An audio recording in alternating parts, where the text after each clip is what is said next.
नमस्कार मित्रांनो, पवित्र पोर्टल शिक्षक भरती टेट 2025ची प्रक्रिया सुरू झालेली आहे आणि याच संदर्भात एक नवीन सूचना पोर्टलवर आपल्याला आलेली दिसत आहे.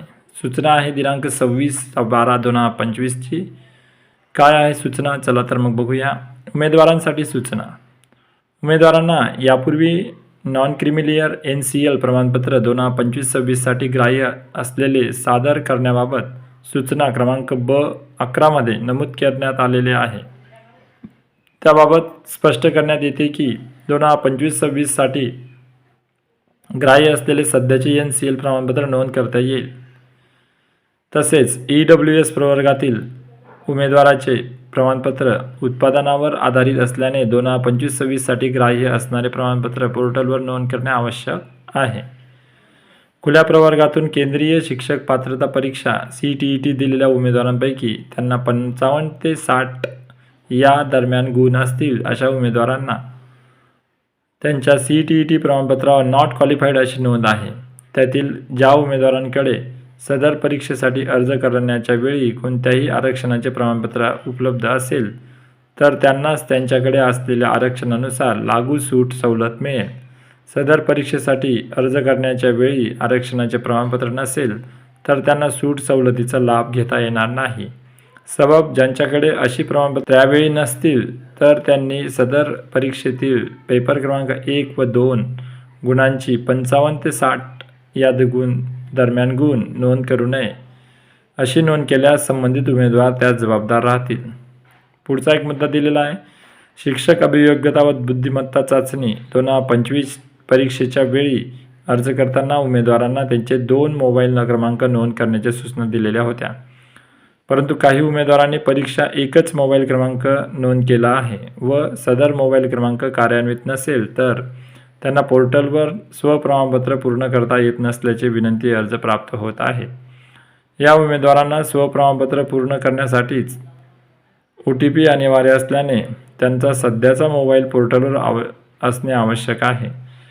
त्यासाठी ज्यांना परीक्षेच्या वेळी नोंद केलेला मोबाईल क्रमांक कार्यान्वित नसेल अशा उमेदवारांनी टेट 2025साठी नोंद केलेल्या ईमेल ID वरून त्यांनी विनंती अर्ज, ओळखीचा पुरावा म्हणून आधार कार्ड, पॅन कार्ड, वाहन चालविण्याचा परवाना इत्यादी एक कागदपत्र तसेच परीक्षा क्रमांक व टेट 2025 परीक्षेचा नोंदणी क्रमांक, नवीन मोबाईल क्रमांक यासह edupavitra25@gmail.com या ईमेलवर अपडेट चेंज मोबाईल नंबर असा विषय ईमेल केल्यास अशा उमेदवारांना स्वप्रमाणपत्र करण्यासाठी त्यांचा मोबाईल क्रमांक अपडेट करून देता येईल.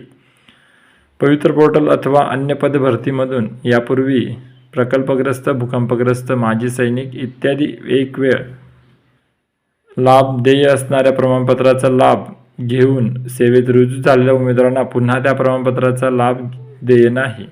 त्यामुळे अशा उमेदवारांना त्यांचा टेट 2025 मध्ये सहभागी व्हायचे असल्यास सदर आरक्षणाचा लाभ न घेता त्यांना मूळ प्रवर्ग अथवा खुला प्रवर्ग असेल तर तसे नोंद करून पदभरती प्रक्रियेत सहभागी होण्यासाठी स्वप्रमाणपत्र पूर्ण करू शकतील. ज्या उमेदवारांकडून चुकीची नोंद झाल्यामुळे ती दुरुस्त करायची असेल आणि स्वप्रमाणपत्र प्रमाणित सर्टिफाय केले असेल तर त्यांनी स्वतःचे प्रमाणपत्र अनसर्टिफाय करता येईल व अशी योग्य नोंद करून पुन्हा स्वप्रमाणपत्र सर्टिफाय करणे आवश्यक आहे याची नोंद घ्यावी. तर अशी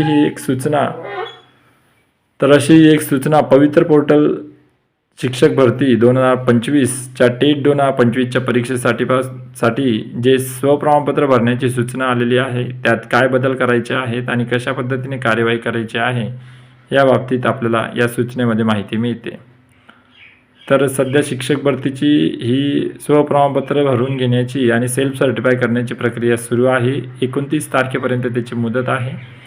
तर लवकरात लवकर 29 तारखेच्या आत सर्व भावी शिक्षकांनी या स्वप्रमाणपत्राचा रजिस्ट्रेशन करून घ्यावे आणि शिक्षक भरतीत सहभागी व्हावे.